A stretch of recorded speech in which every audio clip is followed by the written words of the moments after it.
Hello, আসসালামু আলাইকুম guys. কেমন আছেন সবাই? আশা করছি সবাই ভালো আছেন। তো বহুল প্রতীক্ষার পরে বাংলাদেশ বিদ্যুৎ উন্নয়ন বোর্ডে একটি নতুন নিয়োগ বিজ্ঞপ্তি প্রকাশ হয়েছে। যেখানে আপনারা এইচএসসি পাশে আবেদন করতে পারবেন। তো কিভাবে আবেদন করবেন, কত টাকা খরচ হবে, সবকিছু এই ভিডিওর মাধ্যমে আলোচনা করব। তো চলুন শুরু করা যাক। তো ১ম এ আমরা যে পদসংখ্যাটি দেখতে পাচ্ছি সেটা হচ্ছে শিক্ষানিবাস। এসবিএ পদসংখ্যা আছে ৫৮৭ টি।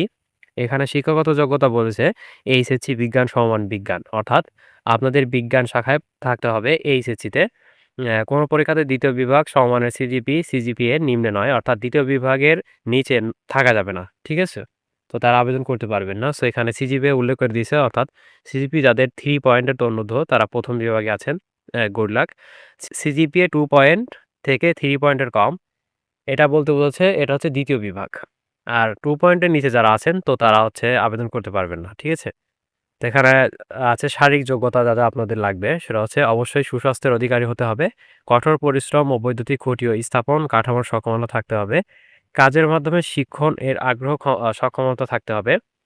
বিদ্যুৎ কেন্দ্র পরিচালনা বিভাগ বিদ্যুৎ উপকেন্দ্রের পালায় পড়বে কাজের আগ্রহী থাকতে হবে। শিক্ষা প্রতিষ্ঠানে বিএনসিসি স্কাউট শারীরিক চর্চা বিষয়ক কর্মে পারদর্শী প্রার্থীদের অগ্রাধিকার দেওয়া হবে। ঠিক আছে?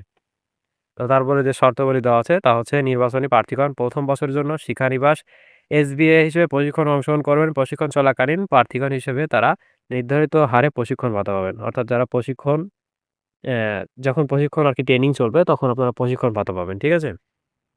তারপর ২য় নম্বরে বলছে প্রশিক্ষণ সাফল্যভাবে সমাপ্তির পর এসবিএ পদ শূন্য থাকা সাপেক্ষে মেধার ভিত্তিতে বিধি মোতাবেক উক্ত পদে নিয়োগ।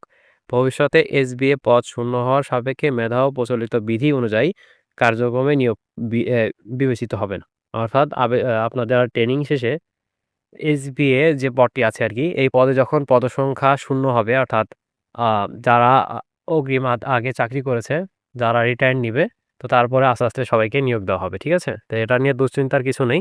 চাকরি হওয়ার পরে আপনারা আস্তে, আস্তে এটা নিয়োগ পাবেন।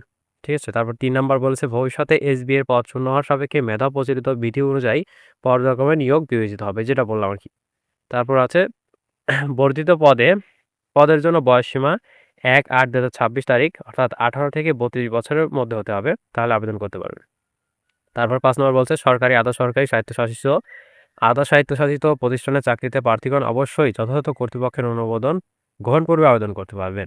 অর্থাৎ যারা ইতিমধ্যে কোনো চাকরিরত আছেন তো তারা আপনাদের বস বা হেডকোয়ার্টারে থেকে পারমিশন নেওয়ার পরে আবেদন করতে পারবেন। ঠিক আছে? তারপর প্রার্থীগণ প্রাথমিকভাবে কোনো কাগজপত্র প্রেরণ করতে হবে না।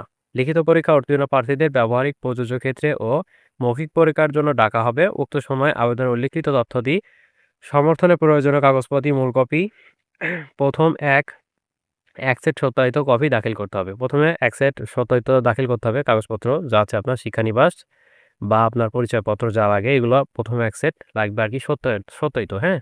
তারপর হচ্ছে মুক্তিযোদ্ধা শহীদ কন্যা যারা আছেন তাদের মৌখিক পরীক্ষার সময় আরকি তাদের সার্টিফিকেট নিয়ে যেতে হবে। নাগরিকত্ব প্রমাণপত্র লাগবে। পরিচয়পত্রের ফটোকপি নিয়ে যেতে হবে। নিয়োগের ক্ষেত্রে সরকার এবং বাংলাদেশ বিদ্যুৎ উন্নয়ন বোর্ডের বিদ্যমান সকল বিধিবিধান ও পরবর্তী উক্ত বিধিবিধানের কোনো সংশোধন হলে তা অনুসরণ করা হবে। ঠিক আছে? তো প্রার্থীগণ কর্তৃক প্রদত্ত তথ্য বা ত্রুটিপূর্ণ প্রাথমিক হলে নিয়োগ প্রক্রিয়ার যেকোনো পর্যায়ে উক্ত প্রার্থীকে বাতিল করা হবে।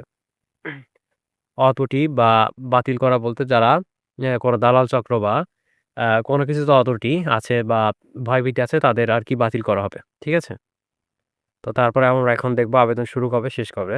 তো আবেদনটি শুরু হয়েছে আপনাদের ৩/৮/২০২৬ তারিখ অর্থাৎ সামনের মাসের ৩ তারিখ থেকে আবেদন শুরু সকাল ১০ ঘটিকা থেকে এবং আবেদন শেষ হচ্ছে আপনাদের ২৩/৮/২০২৬ তারিখ বিকাল ৫ ঘটিকা পর্যন্ত।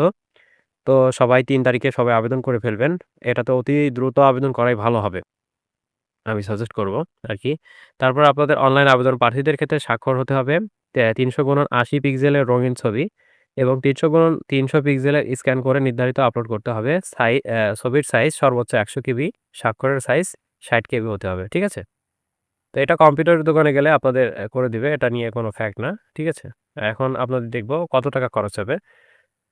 সো এখানে লেখা আছে অ্যাপ্লিকেশন কপিতে একটি ইউজার নেম দেওয়া হবে এবং ইউজার নেম, প্রার্থী নাম্বার, প্রার্থী উক্ত পদতে যেকোনো টেলিটক সিমের মাধ্যমে ৳১০০ টেলিটকের সার্ভিস চার্জ বাবদ ৳১২ অর্থাৎ টোটাল ৳১১২ আপনাদের লাগবে অনলাইন ফি বাবদ।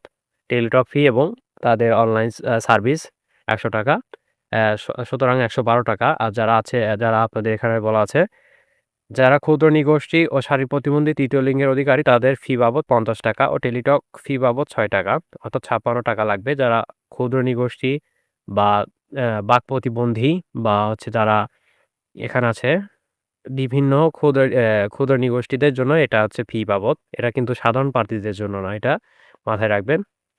আর কিছু দেখার দরকার নাই। কারণ এগুলো আপনারা কম্পিউটারের দোকানে গেলেই আপনাদের করে দেবে তো আজকের নিয়োগ বিজ্ঞপ্তি এ পর্যন্তই। সবাই ভালো থাকবেন, সুস্থ থাকবেন। আল্লাহ হাফেজ।